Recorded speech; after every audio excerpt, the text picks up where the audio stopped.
반갑습니다. 굿모닝. 네, 오늘 말씀은 마가복음 12장 13절에서 27절의 말씀입니다. 같이 교독하도록 하겠습니다. 그들은 말로 예수를 책잡으려고 바리새파 사람들과 헤롯 당원 가운데서 몇 사람을 예수께로 보냈다.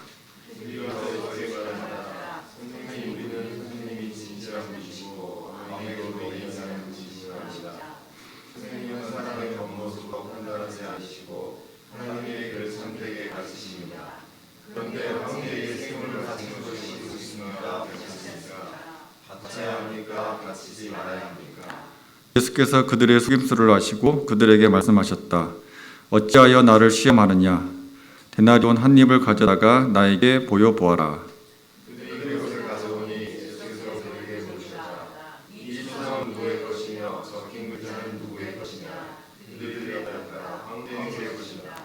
예수께서 그들에게 말씀하셨다. 황제의 것은 황제에게 돌려주고 하나님의 것은 하나님께 돌려드려라. 그들은 예수께 경탄하였다.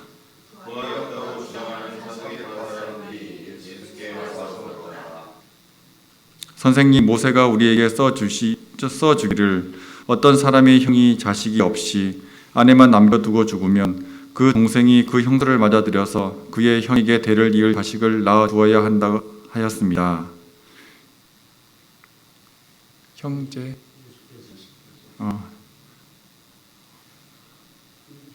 예수께서 그들에게 그거는 아마 오타한 것 같아요. 20절 읽어주시면 될 것 같습니다. 형제가 이루고 있었습니다. 그런데 마지가 아내를 얻었는데 죽을 때 자식을 남기지 못하였습니다. 그리하여 둘째가 그 형수를 맞아들였는데 그도 또한 자식을 남기지 못하고 죽고 셋째도 그러하였습니다. 일곱이 모두 자식을 두지 못하였습니다. 맨 마지막으로 그 여자도 죽었습니다. 그들이 살아날 부활 때에 그 여자는 그들 가운데 누구의 아내가 되겠습니까? 일곱이 모두 그 여자를 아내로 맞아들였으니 말입니다. 예수께서 그들에게 말씀하셨다. 너희는 성경도 모르고 하나님의 능력도 모르노라. 잘못 생각하는 것이 아니라 사람이 죽은 사람들 가운데서 살아날 때는 장가도 가지 않고 시집도 가지 않고 하늘에 있는 천사들과 같다. 죽은 사람들이 살아난 일에 관해서는 모세의 책에 이런 이야기가 나오는 것에서 하나님께서 모세에게 어떻게 말씀하셨는지를 너희는 모르지 못하느니라. 하나님께서는 모세에게 말씀하시기를 나는 아브라함의 하나님이요 이삭의 하나님이요 야곱의 하나님이라 하지 않으셨느냐. 다 같이 읽겠습니다. 하나님은 죽은 사람들의 하나님이 아니라 살아있는 사람들의 하나님이시다. 너희는 생각을 크게 잘못하고 있다. 아멘. 네, 반갑습니다. 우리 목자 목련님께서 항상 말씀을 앞에서 전해주시는데 제 순서가 올지를 몰랐습니다. 네, 그래서 아침에 나눈 거랑 또 다르게 또 마음에 거룩한 부담감이 또 와서 어제 목장 예배를 마치고 말씀을 붙잡고 있었습니다. 오늘 말씀이 어떻게 보면 참 좀 어려웠는데 세금 이야기 나오고 또 결혼 이야기가 나오는데 이게 참 무슨 말씀이신지 몇 번 읽어봤습니다. 오늘 말씀 이제 앞에서 보면 오늘 말씀은 예수님께서 예루살렘에 입성하시고 이제 며칠이 지난 상황이었더라고요. 어제 사모님께서 말씀을 나눠주신 마가복음 11장과 11장 이제 그 12절 앞부분에서는 대제사장들과 장로들이 예수님의 권위에 대해서 물으시는 장면이 나옵니다. 아마 되게 궁금했을 거예요. 지금처럼 뭐 미디어가 발달된 시간도 아니고 예수님께서 저 멀리서부터 많은 사람들을 이끄시고 병자를 고치시고 죽은 자를 일으키시고 했던 그 소식을 전해드렸던 이제 그 대제사장과 장로들, 아마 그 예수라고 하는 사람을 직접 이제 얼굴을 볼 수 있으니까 얼마나 궁금했겠어요. 예수님이 예루살렘에 이제 제발로 들어오신 거죠. 나귀를 타고. 그리고 이제 만납니다. 도대체 당신은 어떤 권위로 이런 거를 할 수 있느냐? 어떻게 하면 병을 고치고 죽은 자를 일으키고 성전을 깨끗이 하는 이 예수님께서는 어떻게 이런 능력을 가지시고 또 어떻게 이런 권위를 아마 가지셨는지 정말 아마 궁금하실 것 같아요. 근데 그들은 예수님의 질문에 대답을 하지 못하고 그냥 답을 듣지 못하고 돌아가게 됩니다. 어제 말씀에서 세례 요한이 하늘로부터 온 것이냐 아니면 사람에게 온 것이냐 그 질문에 대한 답을 이제 하지 못해서 자기들이 정말 궁금해하는 것도 얻지 못하고 돌아갔습니다. 참 아마 그분들이 솔직하게 대답을 했으면 예수님께서도 아마 대답을 더 잘 해주지 않았을까요? 예수님도 얼마나 사랑이 많으신 예수님이신데 안타까운 상황이었고, 네, 오늘 그리고 또 포도원 비유를 통해서 포도원 주인의 아들을 죽이기까지 하는 사람들이 이제 당신들이다라고 하는 것을 이제 알고는 또 분내하고 돌아갑니다. 그리고 오늘 또 말씀입니다. 오늘 말씀은 예수님 시험하라고 바리새파 사람들과 헤롯 당원이 함께 예수님께 나옵니다. 첫 12절에 이 말씀이 나오는데요. 바리새파 사람들과 헤롯 당원 가운데서 몇 사람을 예수께로 보냈다. 제가 보기에는 이 바리새파 사람들과 헤롯 당원들은 서로 친한 그게 아니었을 것 같아요.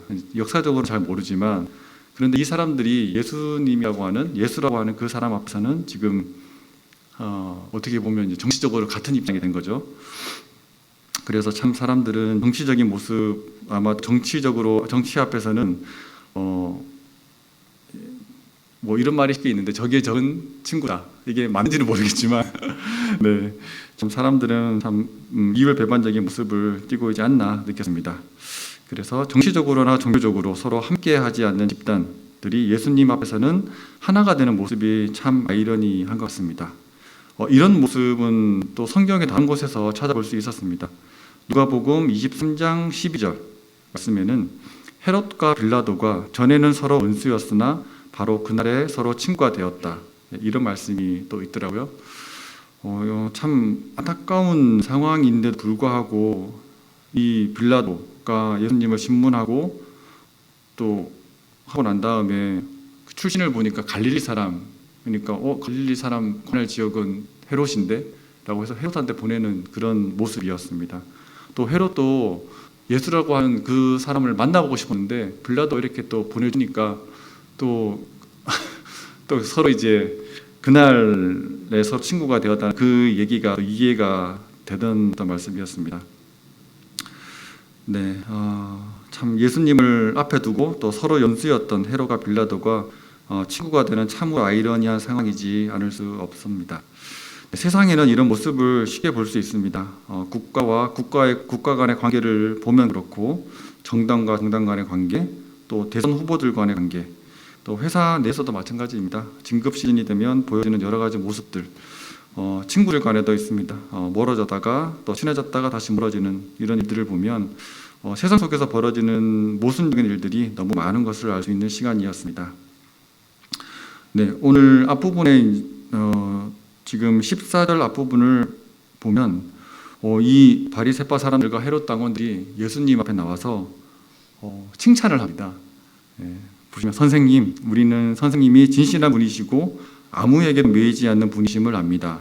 선생님은 사람의 겉모습을 판단하지 않으시고 하나님의 길을 참되게 가르치십니다. 얼마나 아름다운 말이고 좋은 말이에요. 이 말씀하고 난 다음에 이 사람들이 정말 이 시험을 하는 또 그 다음 얘기를 하는 걸 볼 때 세상에서 나를 알지 못하는 사람이 함부로 칭찬을 하게 되면 조심해야 되겠구나. 네, 그런 걸 느꼈습니다. 네, 그 다음에 바로 나옵니다. 그런데 황제에게 세금을 바치는 것이 옳습니까? 옳지 않습니까? 바쳐야 합니까? 바치지 말아야 합니까? 갑자기 칭찬을 하고 난 다음에 세금 얘기로 넘어가니까 물론 예수님은 아셨겠죠. 이 사람들이 하나님이신 예수님께서는 이런 질문을 아마 하셨을 걸 알 수도 있었는데 제가 만약 예수님의 입장이었으면 되게 띄워주다가 갑자기 이 세상 사람들이 풀기도 어려운 그런 문제를 갑자기 많은 사람들 앞에서 나한테 물어보다니 하고 해서 당연히 당황했을 것 같아요. 그 문제에 포커스를 아마 했을 것 같아서. 그런데 이 바리새파 사람들과 헤롯 당원들은 예수님을 넘어뜨리기 위한 그 목적이었죠. 그래서 만약 저에게도 이런 비슷한 질문을 누군가가 한다면 어떻게 얘기를 했을까 한번 상을 만들어 봤습니다. 자, 미국 정부에 세금을 내는 것이 맞습니까? 아닙니까? 세금을 내지 않으면 어떻게 될까요? 뭐 감옥 가든지 뭐 IRA가 쫓아왔는지 모르겠지만 그분들이 쫓아오겠죠. 네, 그래서 이거는 이 상황에 맞는 비유는 아닌 것 같더라고요. 그리고 또 동성애 문제가 요즘 되게 많이 있습니다. 교회도 좀 머리가 아플 것 같은데 동성애를 만약 지지하십니까? 동성애를 배척하십니까? 라고 물어보면 당황할 것 같아요.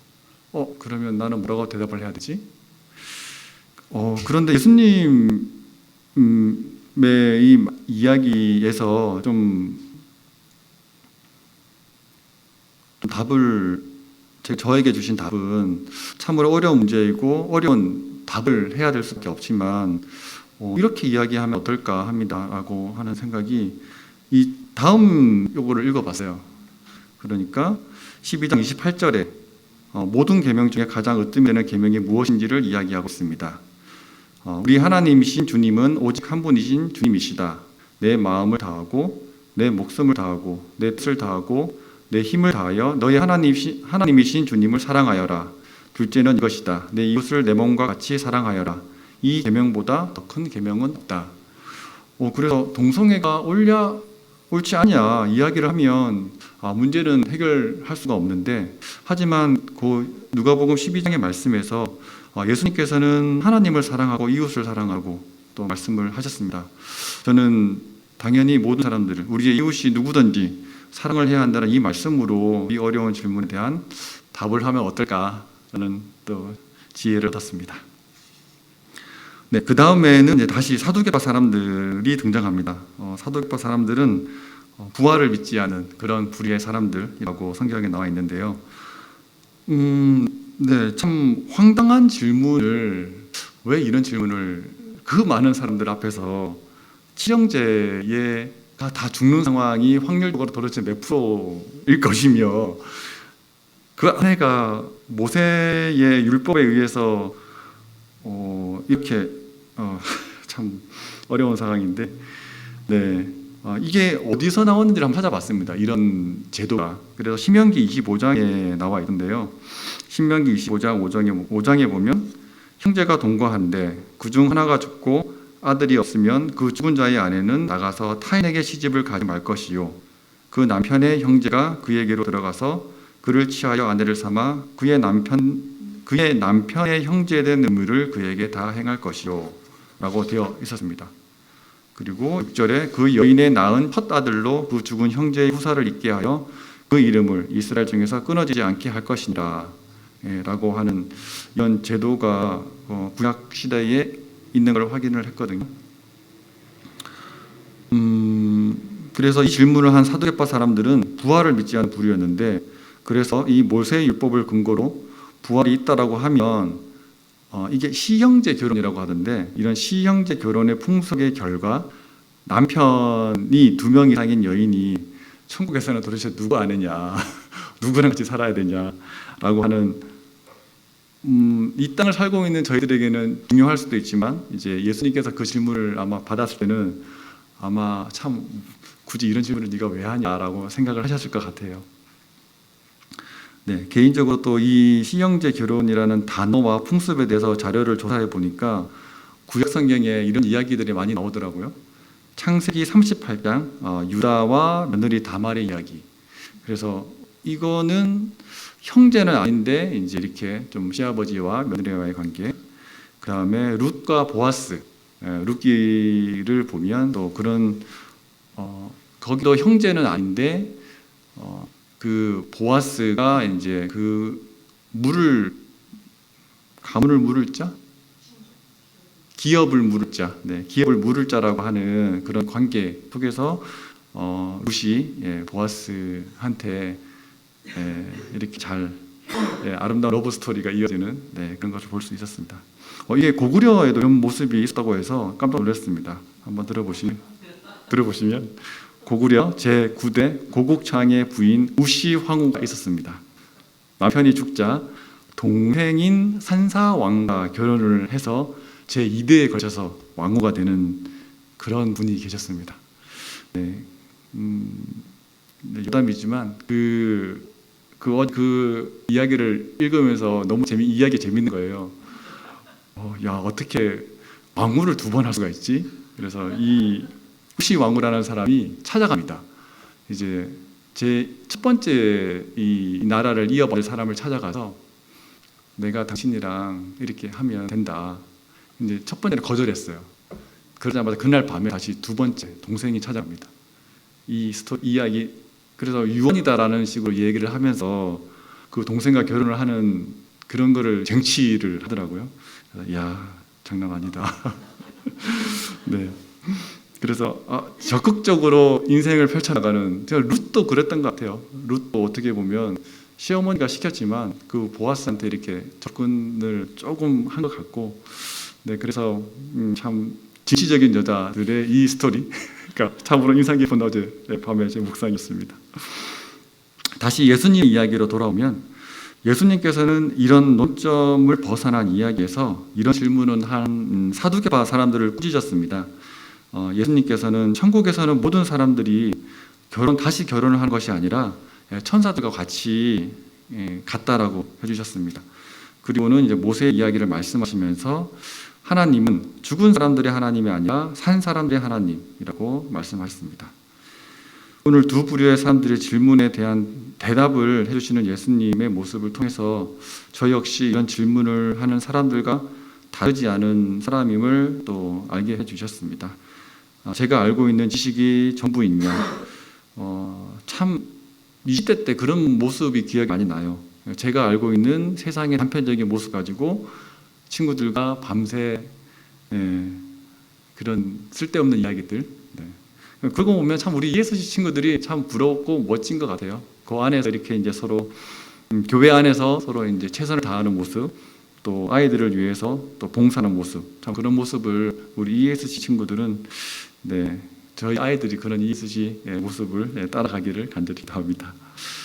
지식이 많으면 참 그 많은 지식으로 조금 모자란 사람들을 섬겨주고, 혹시 또 권력이 조금 있으면 또 하나님께서 허락하신 그 권력으로 권력이 낮은 사람들 섬기고, 또 만약 경제적으로 여유가 있으면 또 그것을 허락하신 하나님께 감사하면서 가난한 사람들을 섬기는 그 모습이 예수님께서 기뻐하는 모습이지 않을까 또 생각을 하게 되었습니다.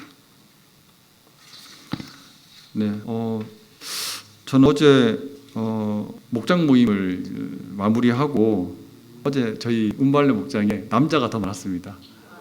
우리 여자 자매님들은 일 가신 분이 계셔가지고 남자가 많은 참 이 멋진 상황, 제가 한국에서는 한 번도 경험해보지 못한 남자 형제가 3명, 목녀 1명 그렇게 있었습니다. 어제 목장 모임을 저희 어른 목장도 하고 또 우리 운발레 목장, 어린이 목장 가연이가 열심히 또 섬기는 모습을 보면서 반면에 제가 더 배울 수 있는 시간이었던 것 같아요. 한 명뿐이지만 우리 그 목원을 위해서 최선을 다하는 우리 어린이 목자, 정가연 목자님의 모습, 목원이 가고 난 다음에 소파에 누워 있더라고요. 지쳐서. 그 모습을 보면서 우리 예수님께서도 얼마나 기뻐하실까라는 생각이 들고, 제가 그렇게 섬길 적이 있었나? 최선을 다해서 몸이 피곤하고 지치도록. 그래서 우리 정가인 목자님을 제가 본받아야겠다라는 생각이 들었습니다.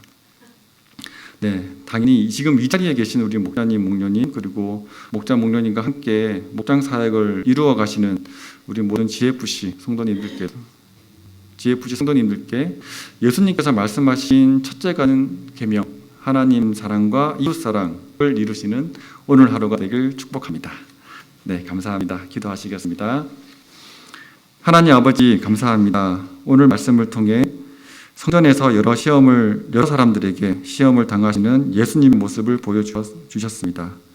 하루를 살아가면서 다른 사람들에게 시험을 거는 우리들이 아니라 잘 모르는 것은 인정하고 항상 낮은 자세로 배우는 겸손한 GFC 성도들이 되게 하여 주시옵소서. 감사드리고 이 모든 말씀 예수님 이름으로 기도합니다. 아멘.